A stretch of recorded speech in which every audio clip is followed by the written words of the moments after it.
حضور نے ارشاد فرمایا، طویل حدیث ہے، بخاری اور دیگر کتب حدیث کے دامن میں موجود ہے کہ حضور نے فرمایا 7 اشخاص ایسے ہیں جب کوئی سایہ نہیں ہوگا، کڑکتی دھوپ ہوگی، حشر کا دن اور اس کی سختیوں کا ذکر موجود ہے۔ آج زمین میں قوت جاذبہ ہے، ہر شے کو جذب کر لیتی ہے، حرارت کو بھی اپنے اندر جذب کرتی ہے، لیکن قیامت کے دن اس زمین میں قوت جاذبہ نہیں رہے گی، یہ تانبے کی ہو جائے گی، یہ حرارت اگلے گی۔ آج سورج بہت دور ہے، پھر قریب ترین آ جائے گا، آج اس کا رخ الٹا ہے، پھر سیدھا ہو جائے گا۔ لوگ پسینے میں شرابور ہوں گے اپنے اپنے اعمال کے مطابق، کچھ ٹخنوں تک، کچھ گھٹنوں تک، کچھ کمر تک، کوئی سینے تک، کئیوں کو اس کی لگام دی جائے گی۔ اور ابن رجب حنبلی نے لکھا ہے کہ وہ پسینہ اتنا بدبودار اور متعفن ہوگا کہ اگر اس کا ایک قطرہ اب دنیا پہ ڈال دیا جائے تو اس کے تعفن سے انسان تو انسان رہے، جانوروں کے دماغ بھی پھٹ جائیں، اور اتنا گرم ہوگا کہ اگر اس کا ایک قطرہ اب پہاڑ پہ ڈال دیا جائے تو اس کی حدت سے، گرمی سے پہاڑ پگھل جائے۔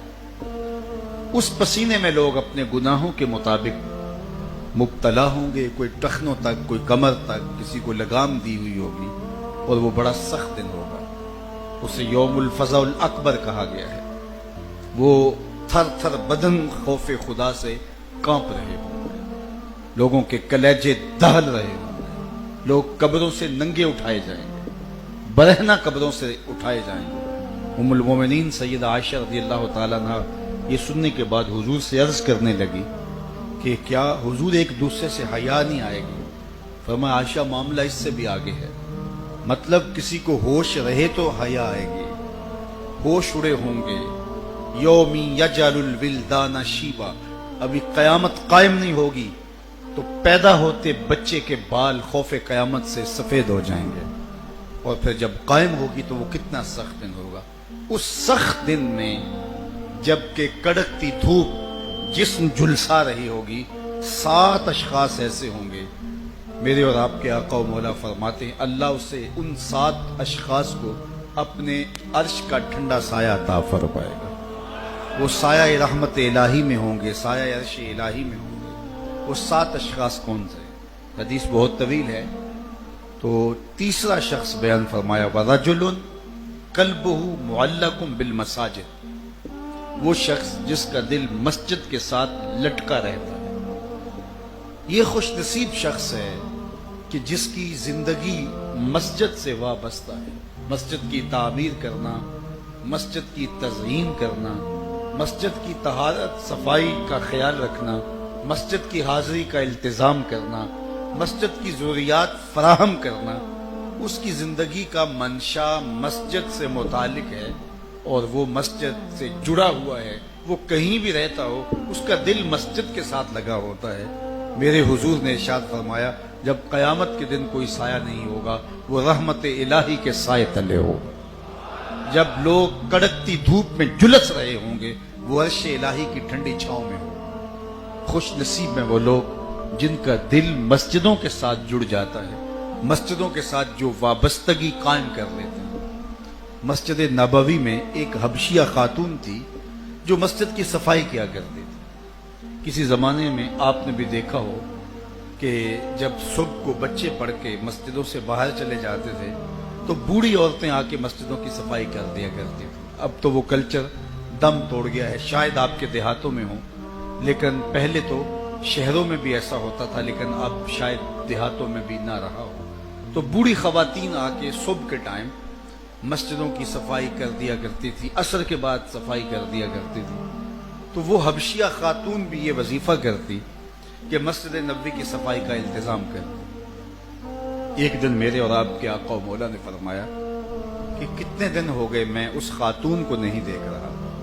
تو صحابہ نے عرض کی یا رسول اللہ ہمارے ماں باپ آپ پہ قربان ہوں، وہ تو انتقال کر گئی۔ فرمایا تم نے مجھے اس کے جنازے کا نہیں بتایا۔ عرض کی وہ ایک عام سی خاتون تھی اور آپ کے مبارک کندھوں پہ کار نبوت کی اہم ذمہ داریاں ہیں، کبھی وفود سے ملاقات ہو رہی ہے، کبھی جنگوں کے لیے مجاہدین تیار ہو رہے ہیں، کبھی لوگوں کو حکام دین سکھائے جا رہے ہیں، کبھی اللہ کی مخلوق کی ہدایت کے لیے ان کو مسائل شرعیہ سے آگاہ کیا جا رہا ہے، تو آپ کی تو فضول تر ذمہ داریاں ہیں جو آپ کے مبارک کندھوں پہ ہیں، تو ہم نے مناسب نہیں سمجھا کہ ایک عام سی عورت کے جنازے کے لیے آپ کو تکلیف دی جائے، تو ہم نے اس کی تدفین کر دی، جنازہ بھی پڑھا، اس کی تدفین بھی کر دی۔ تو میرے اور آپ کے آقا و مولا نے صحابہ سے مخاطب ہو کے کہا کہ تم نے اس کو عام سمجھا تھا جو اللہ کے گھر کی صفائی کیا کرتی تھی؟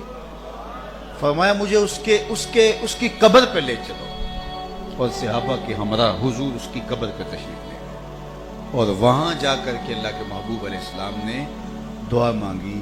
تو جو اللہ کے گھر کی صفائی کرتی ہے وہ عام نہیں ہوتی، اور جو اللہ کے گھر کی تزئین کرے، اللہ کے گھر کی تعمیر کرے، اللہ کے گھر کو آباد کرنے کے لیے منصوبہ بندی کرے، اللہ کے گھر کی ضروریات کو فراہم کرنے کی کوشش میں لگا رہے، مسجد کی حاضری کا التزام کرے، اور اس کا دل مسجد میں لگتا ہو، مسجد میں جمتا ہو، اور مسجد کو دیکھ کر کے اس کی طبع کے اندر خوشی کے آثار حویدہ ہوتے ہوں، تو وہ کتنا خوش نصیب ہے، اور اللہ کی کتنی رحمتیں اس کے اوپر نازل ہوتی ہوں گی۔ تو آج کے اس مبارک دن میں دعا کرتا ہوں کہ جن لوگوں نے اس مسجد کی تعمیر میں اپنی صلاحیتوں کے ذریعے، اپنے مال کے ذریعے، اپنی محبتوں کے ذریعے شمولیت اختیار کی، اللہ انہیں دارین کی جزائیں دے۔